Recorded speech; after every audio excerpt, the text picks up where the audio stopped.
I'd love to talk a bit through your progression in terms of going from 0 deals just a few years ago to 55. What did that look like? You kind of mentioned the first one you took out a HELOC for a triplex, and then had that owner finance. The HELOC was the down payment, then it was owner finance. Can you talk through what the numbers kind of look like on that, and then how you've progressed to 55 from that first triplex? Sure. So for the first property, like I said, triplex, I purchased it, owner finance. The purchase price was 140,000. And then I put 85 down on it. So I had to get the HELOC for that. And that was because the seller wanted that cut cash for this property, right? And so it's a huge down payment. But I got it was 5% interest rate for the next year. But to me, the more valuable part was this guy had 100+ units in that area. And as part of the deal, he was willing to say, I will give you all of my contractors, their contact information. I will help you through the renovation process and point out things that you should be aware of. He actually went with me to the courthouse for the first eviction that I did and helped me file the paperwork.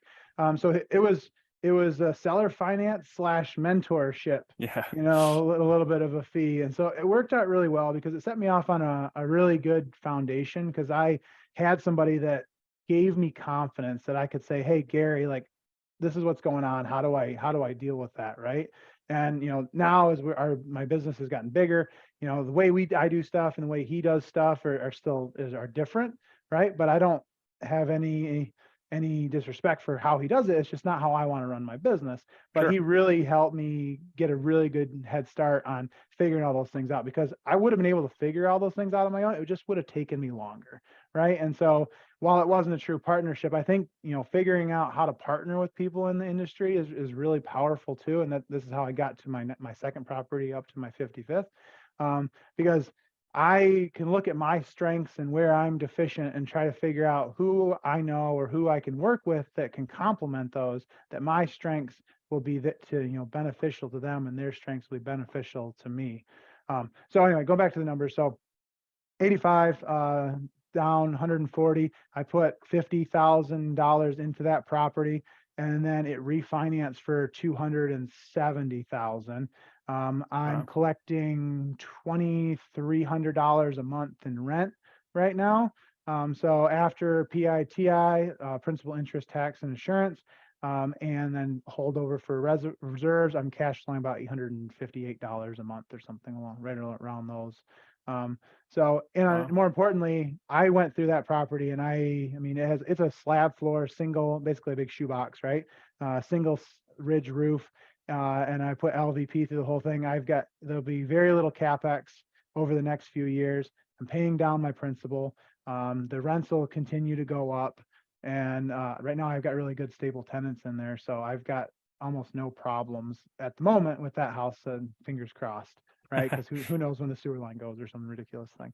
But And when you refinanced that one, did you pay off yourself the HELOC, or did you pay off the owner finance, or what'd you do with the cash? So I paid off the owner finance. So number one rule for me in real estate is always pay the lenders first, right? Because I would rather take a bath on a property and keep a good relationship with a lender than burn a lender any day, because the lenders, going back to real estate small, they all talk to each other, especially with private money. And if I say, if you're my lender and I burn you $5,000, it doesn't burn my relationship. It burns my relationship with you and anyone you know, because you're going to go tell everybody that you lost money with me. And so we have never lost money with a lender, private money lender. And even if we did, we would eat it, because we will not poison that well, because the relationships we have with them are so important. So I paid him off. I think I ended up leaving about $26,000 in the property in the HELOC. It wasn't a perfect BRRRR, but it is cash flowing now, and I'll get the HELOC paid off with a flip that I'm finishing up right now. So all in all, it's fine, but you always want your first one to be a home run. And I from a lot of people I talk to, your first one is such a learning experience that the real value is just doing it. and learning from it. It's not you're not going to get rich on I mean, maybe some people get rich in their first deal, but the vast majority of people are going to not make a total killing on their first property, but they are going to learn so much that they're going to be far better off. Yeah. I've yet to meet somebody that has one property. I know a lot of people with zero, and I know a lot of people with two or more, but I don't know anybody with one.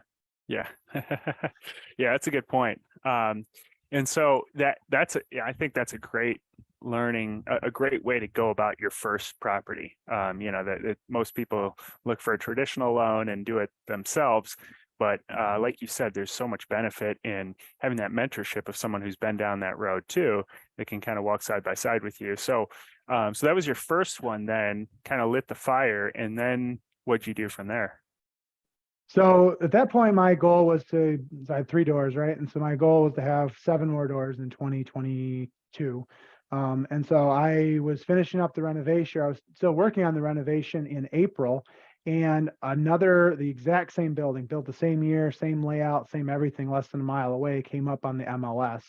And so, but I had, all my money. I knew it was all spoken for with the rest of the renovation of my current first property. And so I had no money. But I have my philosophy on real estate is, rising tide lifts all ships. So I looked at the deal because I was running numbers all the time on properties, even though I couldn't buy anything, because I just like to do the reps because it gets you stronger underwriting. And I looked at it like, this is a great deal. Like this, I couldn't even see the inside pictures. I'm like, even if it's the same as mine and needs $50,000, like it's going to be $900 a month cash flow property. And so I knew another guy that I actually had met via a mailer I'd sent out before I purchased my first one. I'd been under contract with a couple of his duplexes and then backed out because I found the triplex and it was going to be a better deal long term. And so I called him. His name's Eric. I said, Eric, hey, I got this property. It's actually on the MLS. I don't have it. It's on the MLS. These are the numbers. You should go look at it and you should buy it. It's a great deal. And he said, oh, I'm going up there today. I'll go look at it. You want to come with me? Keep in mind, I'd never met this guy in person. I talked to him on the phone a few times. Nice. But he lived, a couple hours away from me anyway. So I said, yeah, sure. I'll go up there and look at it with you and kind of tell you what I saw because it's the same as mine. And so we met up there. My first thought was we walked in and all the units were basically mostly redone. And I'm like, well, crap, this is 3,000 less than the one I bought, and I put $50,000 into it. I got screwed. But anyway, so I told him how good of a deal it was, and he should buy it, and said, you should, offer. Well, asking, he's like, well, why aren't you buying it? I'm like, I've got no money in my account to buy this right now. I'm trying to finish this other property. I need to make sure I'm solvent. And he said, well, you want a finder's fee? And I said, well, I don't. $1,000 isn't going to make the needle move one way or the other for me. I'd rather have somebody that I know buy the property and just have it in my general circle, right? And so I'm not interested in a finder. It makes it very transactional when you take cash for anything.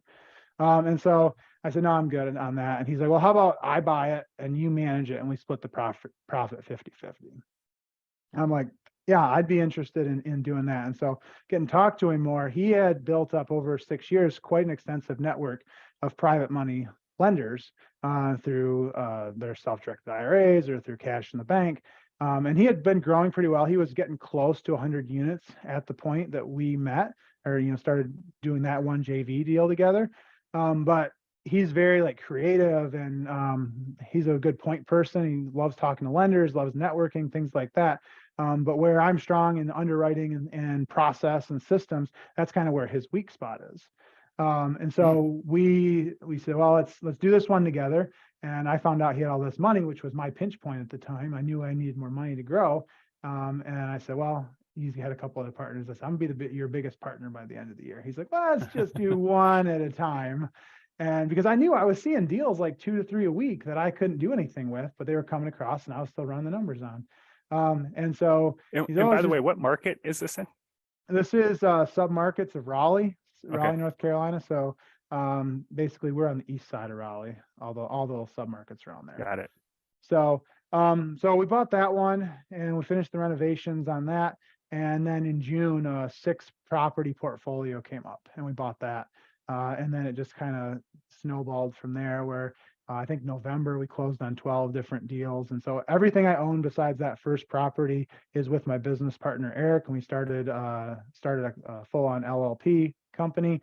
And we're getting we're going through some growing pains right now because we've grown so fast. And a lot of the stuff we do buy is, these deferred maintenance or properties that have equity, but you have to get it out through, sweat.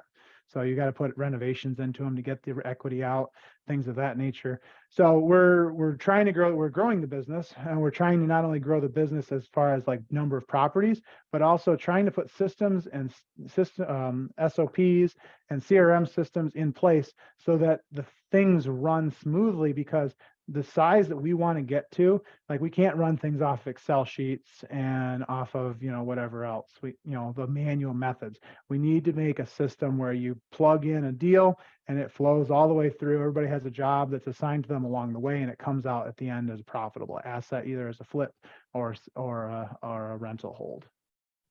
Got it. That makes sense. So you guys formed an entity together where you basically just split it down the middle, and he was bringing the money to the table and you were doing everything else, essentially. Yeah, essentially. So we broke our company into like 4 chunks. So lender relations, he's fully responsible for that. Asset management and acquisitions, those two are both me. And then property management would be me. And then I guess the other one piece of asset management would be renovations. So geographically focused, we have 3 crews, 3 contractor crews.